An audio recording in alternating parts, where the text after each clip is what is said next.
Hello everyone, आप देख रहे हैं जॉब इंस्ट्रक्टर यूट्यूब चैनल। आज की इस वीडियो में हम डिस्कस करने वाले हैं इंडिया पोस्ट की तरफ से जो जीडीएस की रिक्रूटमेंट निकाली गई थी उसका एप्लीकेशन फॉर्म आपको कैसे फिल करना है, डिटेल में हम जानेंगे।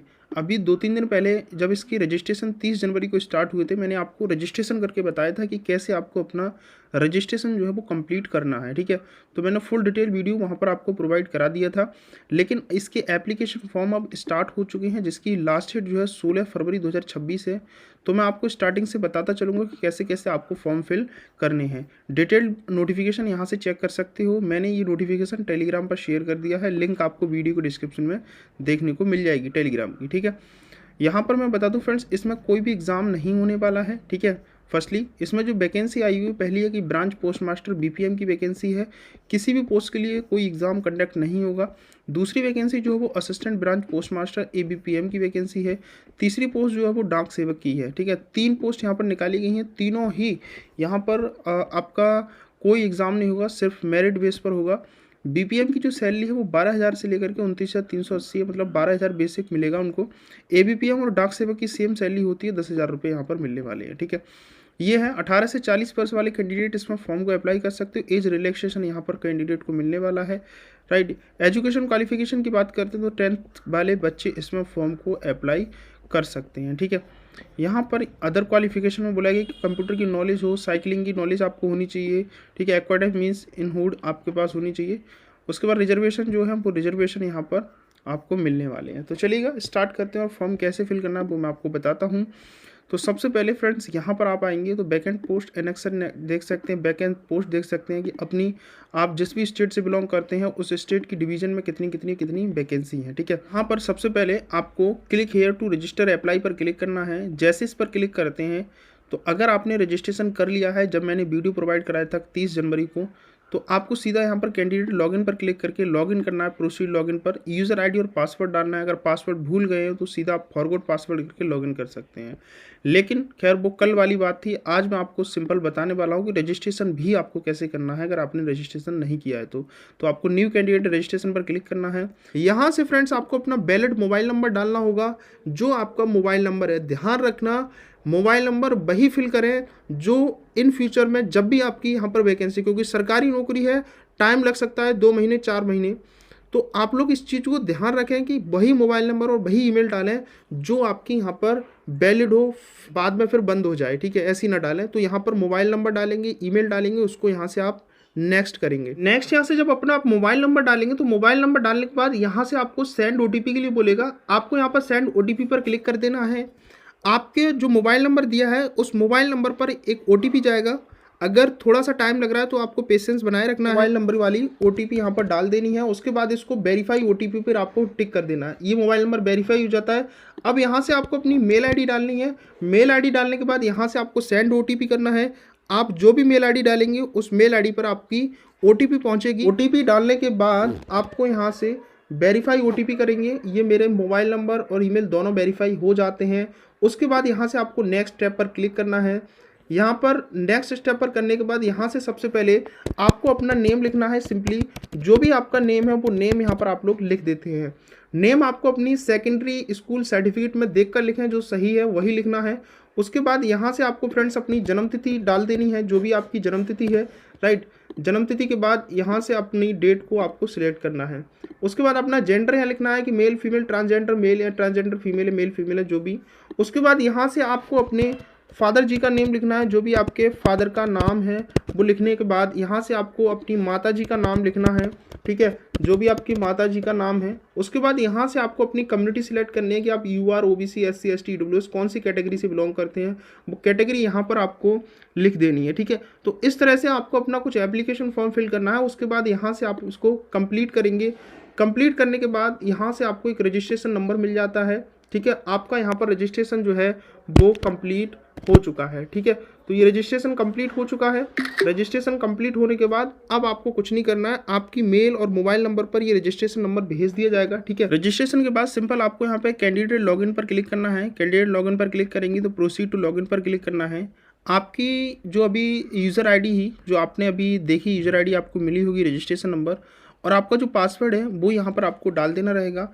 पासवर्ड और रजिस्ट्रेशन नंबर आपने जो अपनी ईमेल आईडी दी थी और आपने अपना मोबाइल नंबर जो दिया था उस रजिस्टर्ड ईमेल आईडी और रजिस्टर्ड मोबाइल नंबर पर वो पहुंच चुका है। तो आप लोग वहां देख करके अपनी रजिस्ट्रेशन नंबर पासवर्ड डाल करके इसको लॉगिन करें।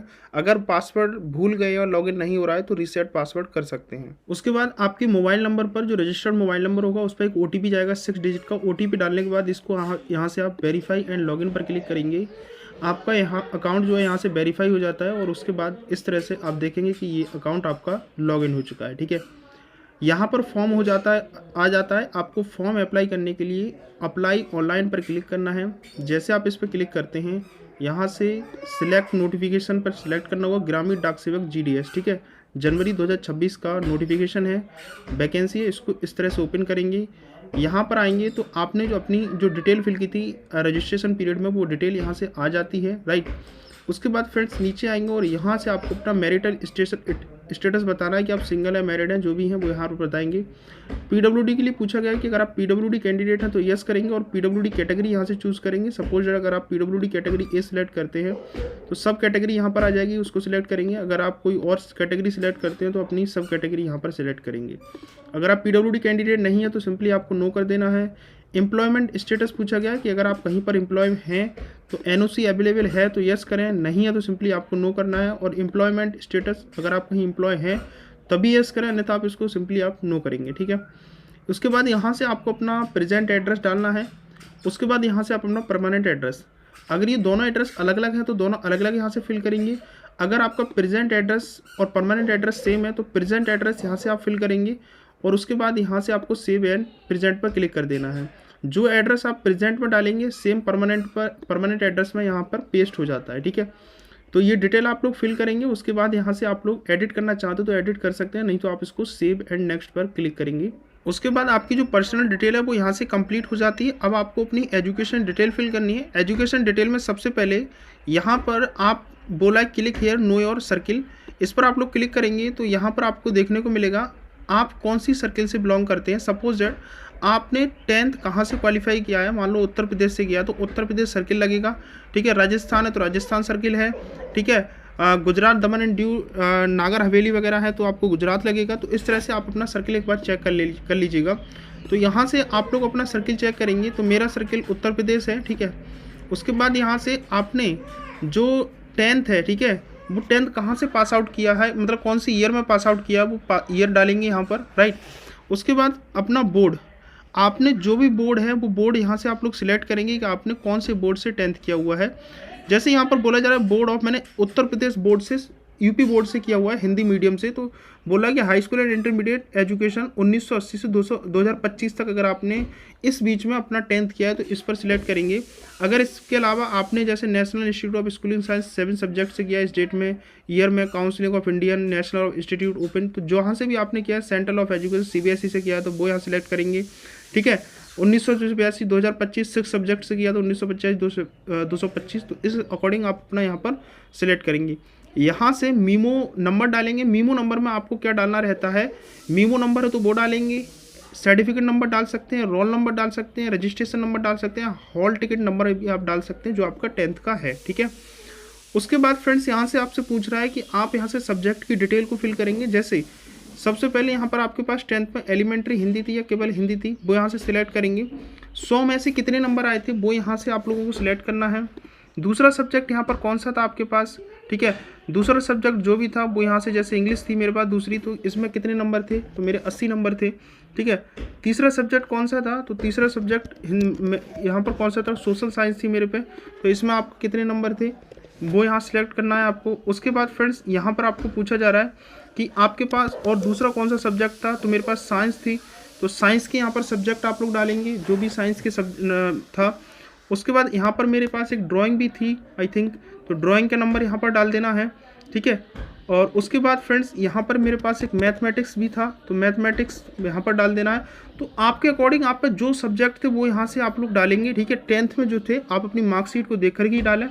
उसके बाद subject pass mathematics both of additional, अगर आपके पास कोई एडिशनल सब्जेक्ट था, ठीक है, तो वो एडिशनल सब्जेक्ट, मान लो आपके पास इंग्लिश थी एडिशनल, तो इंग्लिश डालने के बाद यहाँ से आप लोग इंग्लिश के अलावा मल्टीपल चूज़ कर सकते हैं। अगर आपके पास दो कोई एडिशनल थे तो वो दो अलग से सिलेक्ट करेंगे, जैसे मैंने ये कर लिया, एक ये कर लिया, तो इस तरह से आप लोग यहाँ पर सिलेक्ट करने वाले हैं। ठीक है, अगर एडिशनल थे आपके पास तो।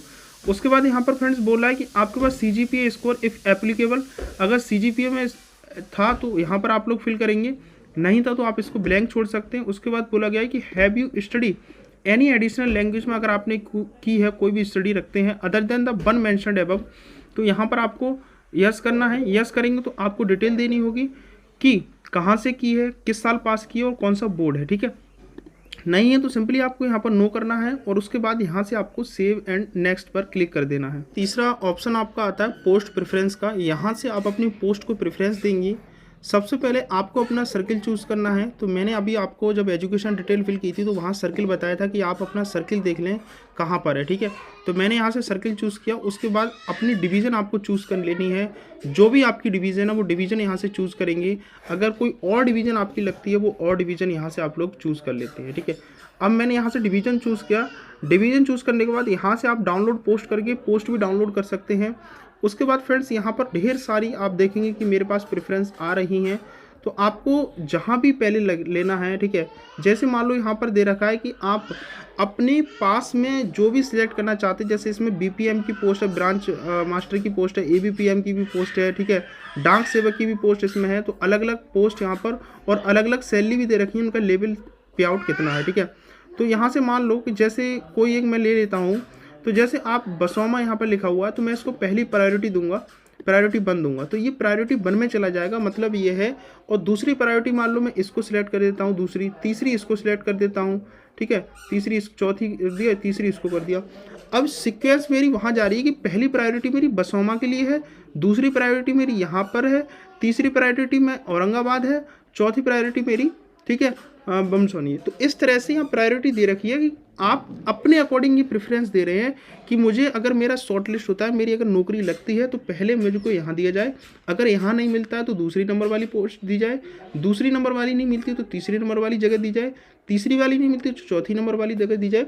तो आपको सभी पोस्ट को प्रेफरेंस दे सकते हो, जितनी भी पोस्ट यहाँ पर दे रखी हैं। जैसे यहाँ पर देखेंगे आप 2nd नंबर वाली पोस्ट आ गई, ठीक है, तीसरी नंबर वाली यहाँ पर आ गई, ठीक है। टोटल मेरे पे कितनी पोस्ट यहाँ शो कर रहा है, टोटल 80 यहाँ पर सिलेक्ट आ रही है कि 80 की 80 भी आप यहाँ से सिलेक्ट कर सकते हो। और आप चाहते हो कि मेरे को कोई 2-3 ही करनी है तो 2-3 भी कर सकते हो। तो आप अपने अकॉर्डिंग यहाँ से चूज़ कर सकते हो। डाक सेवक की पोस्ट यहाँ पर भी है, ठीक है। तो मैं यहाँ से अपनी प्रायोरिटी चूज़ कर लेता हूँ। उसके बाद जैसे यहाँ पर आ गया preference summary, 1 number, 2 number, 3 number, 4 number. तो जब मेरा सिलेक्शन होगा तो सिस्टम वहाँ से देखेगा कि मैं शॉर्टलिस्ट हुआ हूँ। तो क्या मैं शॉर्टलिस्ट होने के बाद मेरी कट ऑफ जो, क्योंकि परसेंटेज बेस पे 10th की परसेंट के हिसाब से आपको यहाँ पर सिलेक्शन होने वाला है, ठीक है। तो अगर मेरे को शॉर्टलिस्ट होता है तो पहले मुझे ये प्रायोरिटी मिलेगी। अगर मेरा शॉर्टलिस्ट कट ऑफ यहाँ पर मैच करा तो यहाँ मुझे पोस्टिंग मिल जाएगी, यहाँ मिलता है तो यहाँ, तो उस सीक्वेंस के हिसाब से आपको पोस्ट यहाँ पर मिलने वाली। तो सभी पोस्ट आप यहाँ से सिलेक्ट करेंगे। मैंने यहाँ पर सभी प्रेफरेंस अपनी सिलेक्ट कर लिया। 80 प्रेफरेंस आ रही थी, मैंने 80 के 80 यहाँ पर सिलेक्ट कर दी हैं। आप अपनी प्रेफरेंस यहाँ से चेक कर सकते हो, जो प्रेफरेंस आपने दी है। उसके बाद यहाँ से सेव एंड नेक्स्ट पर आपको क्लिक करना है। मेरे 3 स्टेप कंप्लीट हो जाते हैं। लास्ट स्टेप होता है मेरा फ़ोटो और सिग्नेचर अपलोड करने का। यहाँ पर आपको अपना फ़ोटो अपलोड करना है और यहाँ पर आपको अपना सिग्नेचर अपलोड करना है। ध्यान देना कि ये फ़ोटो सिग्नेचर जो भी आप अपलोड करें एकदम लेटेस्ट होना चाहिए, पुराना फ़ोटो नहीं होनी चाहिए। क्योंकि जब वेरिफिकेशन होगा, अगर उस टाइम पर आपका फॉर्म जो है फेस मैच नहीं किया आपसे, तो हो सकता है कि आपके फॉर्म को कैंसिलेशन में डाल दिया जाए। लेकिन उससे पहले थोड़ा सा आप जान लीजिए, फ़ोटोग्राफ का साइज़ इसके ऑफिशियल नोटिफिकेशन पर आएंगे 22 नंबर पेज पर। यहाँ पर दिया गया है कि फ़ोटो आपका जो है वो JPG या JPG फॉर्मेट में होना चाहिए, 30 से 100 KB के बीच का होना चाहिए। डायमेंशन यहाँ दे रखिए 320 बाई 400 पिक्सल का होना चाहिए। एस्पेक्ट रेशियो दिया गया 4 विड्थ होनी चाहिए और 5 यहाँ पर हाइट होनी चाहिए। DPI 72 से 150, ठीक है। बैकग्राउंड एकदम प्लेन सही होना चाहिए। सिग्नेचर भी यहाँ पर दिया गया है कि सिग्नेचर आपके ब्लैक या ब्लू पेन से होनी चाहिए, ठीक है। ब्लैंक पेपर पर, वाइट पेपर पर। ये JPG फॉर्मेट में होना चाहिए, 20 से 100 KB के बीच का होना चाहिए। यहाँ पर इसकी डायमेंशन दे रखी है कि इसकी डायमेंशन क्या होनी चाहिए, ठीक है। तो इस तरह से आपको अपना फ़ोटो और सिग्नेचर यहाँ से अपलोड करना है। अब मैं आपको यहाँ से बता देता हूँ कि आपको जो फ़ोटो है वो किस तरह से अपलोड करना है, किस तरह से अगर आपका फ़ोटो रिसाइज नहीं है तो वो रिसाइज कैसे आपको करना है। आपको अपना फ़ोटो का साइज़ लेने के लिए जो साइज़ यहाँ पर दिया गया है कि आपका साइज़ जो है 320 बाई 400 पिक्सल का डायमेंशन होनी चाहिए। तो आप किसी भी ब्राउज़र टूल पर जाकर के इसको रिसाइज कर सकते हो। मैं आ चुका हूँ IM रिसाइजर वाले वेबसाइट पर। यहाँ पर आपको सबसे पहले अपना फ़ोटो सिलेक्ट करना है। मैंने यहाँ से अपना एक फ़ोटो सिलेक्ट कर लिया है। फ़ोटो सिलेक्ट करने के बाद यहाँ पर जो डायमेंशन दे रखी है कि डायमेंशन आपकी क्या होनी चाहिए और क्या नहीं होनी चाहिए, जैसे यहाँ पर बोला गया है ये जो है पिक्सल में है, ठीक है। यहाँ पर पिक्सल बताया गया है कि 320 बाई 400 पिक्सल का होना चाहिए, ठीक है। तो यहाँ पर मैंने 320 लिख दिया और हाइट आपकी यहाँ पर 400। इस तरह से आप इसको रिसाइज करेंगी और यहाँ से आप इसको डाउनलोड कर सकते हैं, ठीक है। तो मेरा जो फ़ोटो है वो यहाँ से डाउनलोड हो जाता है, ठीक है। यहाँ से डाउनलोड इमेज पर क्लिक करेंगे, आपका फ़ोटो डाउनलोड हो जाता है। यहाँ से आपको फ़ोटो पर क्लिक करना है और आपने अभी जो फ़ोटो सिलेक्ट किया वो फ़ोटो यहाँ से आप इसको डाउनलोड कर लेते हैं, ठीक है। तो इस तरह से आपको अपना फ़ोटो डाउनलोड कर लेना है। और अब PI जो वेबसाइट है इमेज टूल का, उस पर आएंगे PI 7 पर। इस पर आपको अपना एक सिग्नेचर जो है वो सिलेक्ट कर लेना है। तो मैं यहाँ पर अपना एक सिग्नेचर सिलेक्ट कर लिया हूँ। सिलेक्ट करने के बाद इसको कंप्रेस करेंगे आप, और आपका जो साइज़ है ना वो यहाँ से कम्प्लीटली हो जाता है। 46 KB का हो गया है। डाउनलोड करेंगे और यहाँ से आप इसको अपलोड कर लेते हैं, ठीक है। तो देखिएगा मैंने यहाँ से अपना फ़ोटो जो है वो सिग्नेचर अपलोड कर लिया है। अपलोड करने के बाद नीचे आपको यहाँ पर बॉक्स पर टिक करना है और इस पर यहाँ पर आपको प्रीव्यू करना है। इसके बाद आपको अपने एप्लीकेशन प्रीव्यू करना है। प्रीव्यू के बाद अगर आपको लगता है अभी कुछ एडिट करना है, गलत हो गया, तो एडिट एप्लीकेशन पर क्लिक करके अभी भी आप एडिट कर सकते हो। अगर सभी कुछ ठीक है एप्लीकेशन फॉर्म में तो आप सबमिट एप्लीकेशन फॉर्म पर क्लिक करेंगे। उसके बाद फ्रेंड्स आपको अपना पेमेंट करना होगा। पेमेंट के लिए आप कोई सा भी मोड यूज कर सकते हैं, UPI, credit card, debit card, net banking. मैं यहाँ से UPI पर सिलेक्ट करूँगा और उसके बाद क्लिक हियर टू पे दी फीस पर क्लिक करता हूँ। नेक्स्ट यहाँ से आप अपना पेमेंट करेंगे। ट्रांजैक्शन ID, डेट सब कुछ आ जाता है, कितना पे करना है वो आ जाता है। पेमेंट मोड UPI के थ्रू कर रहा हूँ तो UPI लिख कर आ जाता है। तो अब आपको यहाँ से प्रोसीड टू पेमेंट पर क्लिक करना है। उसके बाद फ्रेंड्स आप यहाँ पर UPI QR या UPI ID से पेमेंट कर सकते हो। मैं यहाँ पर UPI QR से करूँगा। UPI QR पर टिक करने के बाद पे नाउ करेंगे। फिर यहाँ से एक QR बन के आ जाता है। अपने फ़ोन पे, पेटीएम, गूगल पे किसी से भी QR को स्कैन करेंगे। स्कैन करने के बाद आप वहाँ से पेमेंट को क्लियर कर देते हैं। तो देखा आपने यहाँ पर मेरा जो पेमेंट है वो सक्सेसफुल हो चुका है। उसके बाद फ्रेंड्स आपको अपना एप्लीकेशन फॉर्म डाउनलोड करने के लिए माई एप्लीकेशन पर क्लिक करेंगे। माई एप्लीकेशन पर क्लिक करने के बाद यहाँ पर आपको देखने को मिल रहा है डाउनलोड PDF। डाउनलोड PDF करेंगे आप। ये PDF अपने सुरक्षा के लिए आप अपने पास डाउनलोड करके रख सकते हैं, प्रिंट आउट करा सकते हैं। तो आपने देखा कि फॉर्म आपको कैसे फिल करना है ये नए वर्जन के साथ। तो फ्रेंड्स वीडियो अच्छी लगी तो लाइक करें, चैनल को सब्सक्राइब करके रखें। अगर आपका कोई डाउट हो तो नीचे कमेंट में आप लोग पूछ सकते हो।